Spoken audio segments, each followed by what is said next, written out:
Hello and welcome to this deep dive from Westferry Times. Thank you for watching Westferry Times.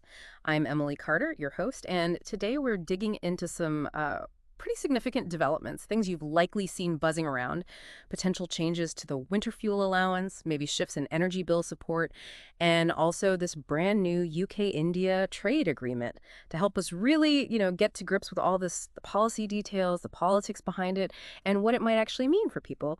We're joined by Dr. Marcus Fielding. He's a political economist and senior research fellow at the London Institute for Fiscal Strategy. Welcome. Thanks for having me, Emily. Yes, definitely a lot to unpack here. Quite the mix. Absolutely. So let's dive right in. The winter fuel allowance first. Many people watching will know, well, but Labor's suggesting some changes. Could you maybe lay out what exactly is being proposed and perhaps why it's causing such a stir? Certainly. So right now, the winter fuel payment is, well, largely universal for pensioners once they reach a certain age.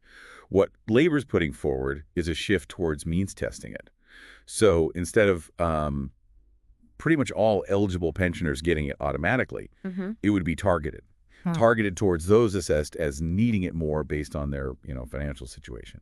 Right. Okay. So targeting based on need. Yeah. And the reaction, it feels like this has really struck a nerve. It really has. A key argument you hear against it is that a lot of pensioners, maybe particularly those in the middle income groups, they see the payment differently. They view it as something they've kind of paid into over their working lives. Ah, so less like a benefit, more like something earned. Exactly. Less like welfare, more like a recognition of contribution. So while the argument for means testing focuses on fairness, getting help to the most vulnerable, for men receiving it now, it feels like something dependable is being potentially taken away. Which must have political consequences, surely. Oh, absolutely. The perception of sort of moving the goalposts or even betrayal could be damaging. Alienating a pretty significant voting bloc is a real risk. And it does feel like a bit of a change in tune, doesn't it? As I seem to remember a lot of focus previously on shielding households from, well, the cost of living crisis. It does seem like a pivot, yes. Yeah. And the thinking behind it, well, from what we understand, a major factor is the state of public finances.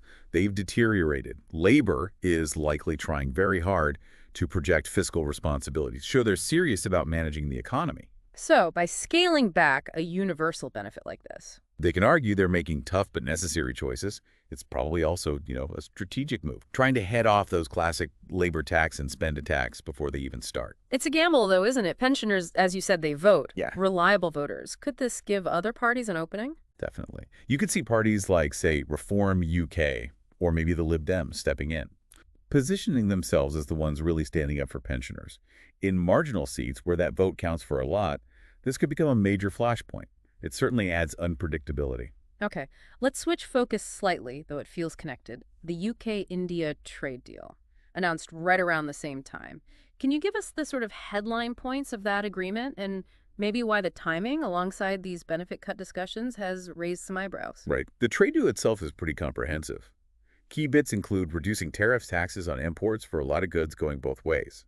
It also involves making it easier for business people to get visas, travel back and forth, and expanding opportunities in services think tech, financial services, pharmaceuticals, big areas for the UK. And the big strategic goal. The government wants to frame this as a major post-Brexit success, demonstrating the UK can strike significant deals independently, and crucially, tapping into India's huge and rapidly growing middle-class market. That's the prize. Okay, sounds positive on the surface, more trade, access to a massive economy. But what are the criticisms? What are people worried about? Well, there are a few threads. Some critics feel the negotiations were maybe rushed. The concern there is whether we might have compromised too much on things like, say, environmental standards or maybe worker protections just to get the deal signed. Okay, speed versus substance, potentially. Potentially. Then there's the discussion around visas. Easier business visas are one thing, but any hint of broader visa liberalization tends to spark debate about potential impacts on immigration levels. Right, and the timing. Yes, the timing.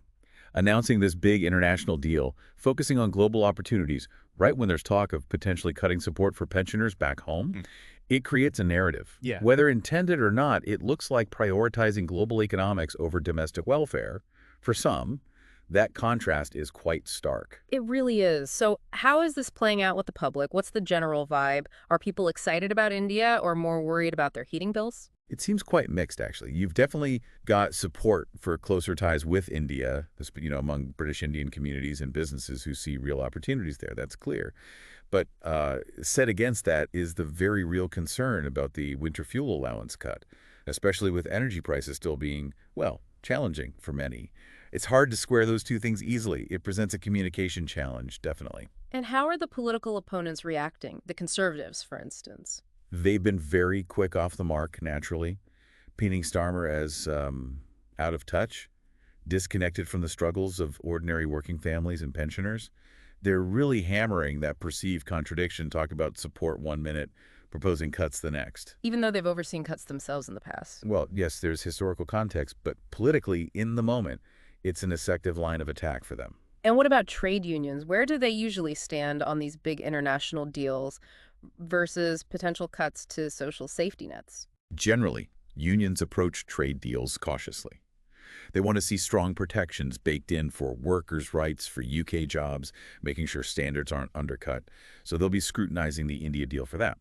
As for cuts to universal benefits, they tend to strongly advocate for maintaining a robust social safety net. So any move to trim something like the winter fuel payment, particularly without very clear, strong alternatives, would likely be met with significant concern. So looking at Starmer's overall approach here, is this primarily about sort of deeply held policy principles driving these decisions, or is it more of a strategic political calculation with an election potentially on the horizon?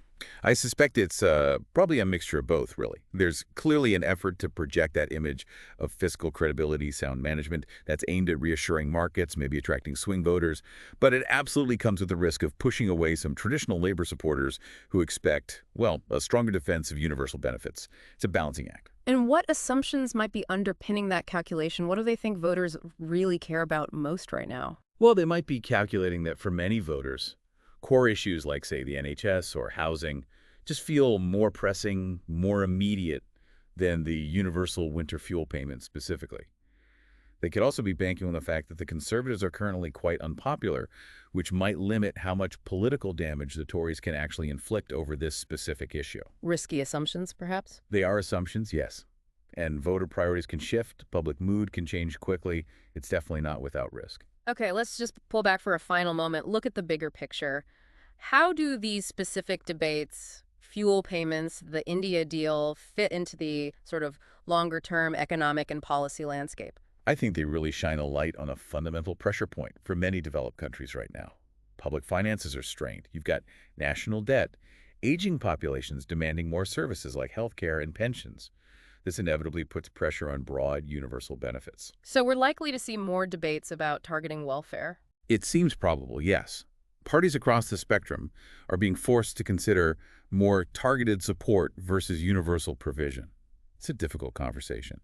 And the India trade deal, in that context, represents the other side of the coin, trying to stimulate long-term economic growth by plugging into a huge dynamic global economy. But the challenge is immediate versus long-term, isn't it? Precisely. The potential long-term benefits of a trade deal might feel quite abstract to someone. Maybe just one final thought for you to chew on. How do we, as a society, strike that right balance between grabbing those big international economic opportunities and ensuring we have a really solid, reliable safety net for people here at home? It's the central question, isn't it? No easy answers there. Indeed. A really crucial point to think about. Until our next deep dive, thank you again for watching, and goodbye.